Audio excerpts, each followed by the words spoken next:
বন্ধন লাগি গেছে ব্যবহার করে কি বলে লাগাই তো আমি জরিমানা দিলে আমারটা আমি দিব আমি খোলাই রাখবো আমি জরিমানা দিব শুভেচ্ছা চালাই বিড়ি ফের গুণা কথা শুনে না কমিটিরও কথা শুনে না কোনো ব্যবসায়ীদের কথা শুনছে না আমরা মার্কেটে সবাই লাগাই কিন্তু টাইল লাগাই না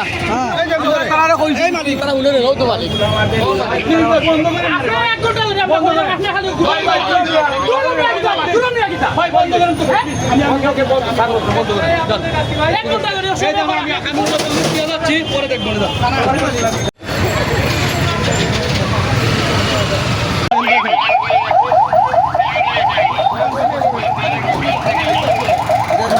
কেন কেন